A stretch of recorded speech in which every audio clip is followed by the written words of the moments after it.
Smiling Friends is an animated TV show that premiered on Adult Swim on January 10th, 2022, with the pilot originally coming out on April 1st, 2021, as an April Fool's Day preview.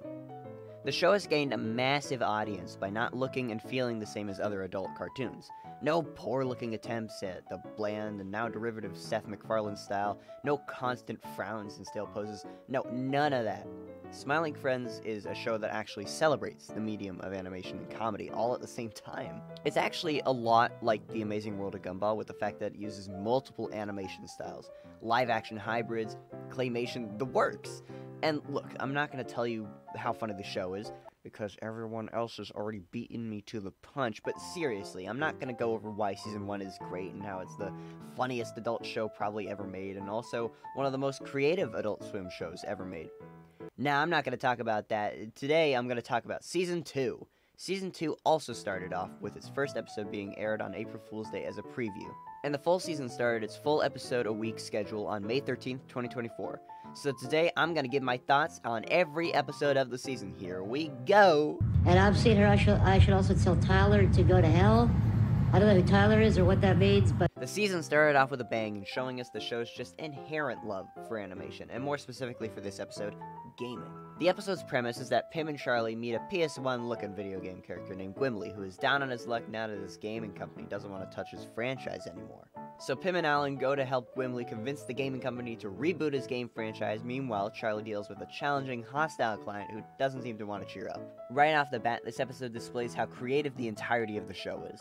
This episode also shows how much more budget the team now has. They were able to make an accurate depiction of a video game character with PS1 graphics, and that's genuinely so beautiful. Oh, and not just one, but two of them. Actually, oh my god, that's so cool. Like, two PS1 looking video game characters in one episode. That's insane, actually. This episode also has a character who is entirely stop-motion animation, which we're gonna see a lot of this season. Something that's also really cool, that's not really about the episode itself, but more about the culture of Smiling Friends, is that when the episode dropped early, people on the entire internet, including myself, treated Gwimly like a real video game character icon, with people talking about fake experiences they had playing his games as a child, and making up fan videos of him in Smash Bros, which is just so beautiful. I love it so much.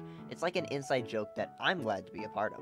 Overall, it was a fantastic start to the season. On to the next! Dude, check the news. It doesn't matter what channel. Episode 2 features the return of our favorite psychopath, Mr. Frog, which I hope means that every second episode of each season, Mr. Frog will return, because he's so funny.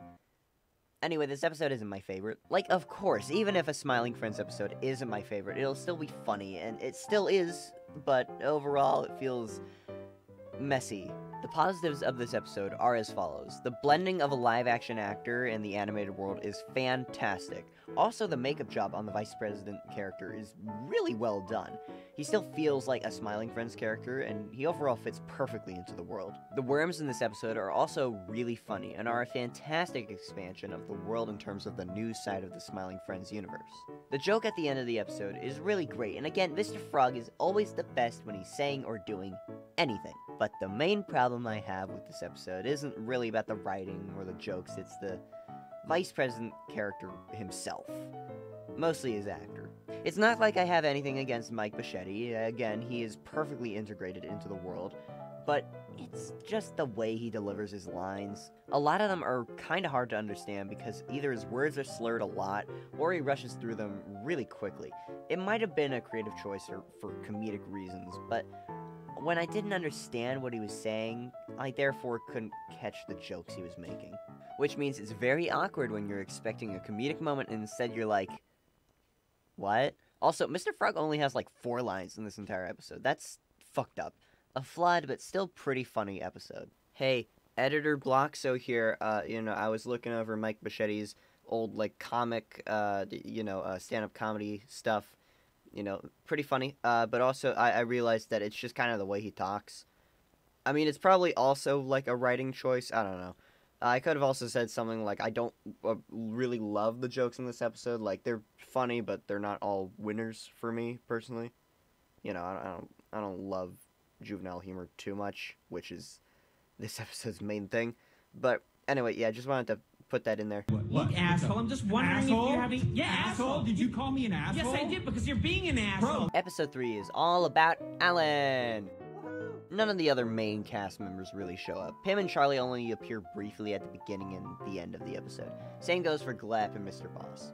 Alan is tasked with finding more paperclips for the office, and hijinks ensue. That's pretty much the entire episode summed up. This episode brings some much needed attention to Alan, which I appreciate they did this sort of character development through the season by having him more included. I really wish Gleb got an episode, but whatever. It's overall just a funny episode that ramps up cinematically and dramatically, and god damn it, that conversation Alan has with the employee is just so funny. The episode also has one of the best endings, but I'll let you watch it for yourselves. Fuck, that's funny. This is the Smiling Friends annual Halloween special, and it's filled with many jump scares. Nostalgia critic! In this episode, Mr. Boss gets married to Brittany, who turns out to be the daughter of Satan. On a technical level, Brittany is spectacular, being made up of hyper-realistic paintings. She's also voiced by the wonderful Erica Lindbeck, who I also recently found out pretty much voices all of the women in the show, so that's cool. A very spooky little episode that, in all honesty, I have nothing else to say about, so, it's just that good. Okay, moving on. I have the door closed. We're on the couch on the other side of this paper-thin wall. We're trying to watch a nice romantic movie, and all we're hearing is injecting DNA into an egg. This might be my favorite episode of the season, and hell, maybe even the show. Actually, scratch that. Smiling Friends Go to Brazil is my favorite episode of the show. This episode is about Pim and Charlie meeting up with a mad scientist who's having brother issues. Right off the bat, the way the episode diverts your expectations is amazing. You think you're gonna be following this mad scientist being, you know, a mad scientist, when really, the episode is a family drama between two brothers. One of which being voiced and performed by Joel Haver. Using the absolutely fantastic and iconic rotoscoping animation he uses for his own videos, which is just superb. By the way, people on Twitter got mad and accused the episode of using AI, which isn't untrue, but it's not generative AI, which is when there's no creative process and you fill in a prompt, hit generate, and watch it steal from actual creators. The rotoscoping Joel Haver and the Smiling Friends crew used is AI assisted, which means that they still had to use their creativity and artistry to make the character look as good as he does. I'll link Joel Haver's video in the description that explains the entire process. It's a good watch, I really recommend it. Anyway, the main issue I have with the episode is that Charlie and Pim don't really get to do much besides bring the brothers back together and watch them do their thing. But otherwise, the jokes and gags are hilarious. That one Jared Fogle joke caught me really off guard, but it was still really funny. And I just love the rotoscoping in this episode. It's awesome. Pim, what is this? The UFO hunting group.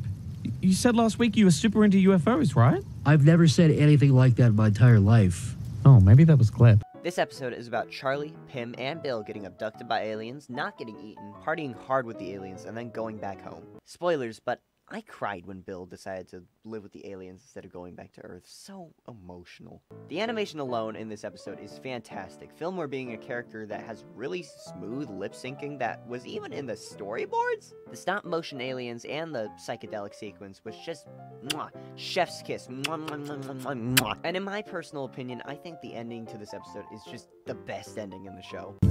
Come here out, you crazy character. No. So, What?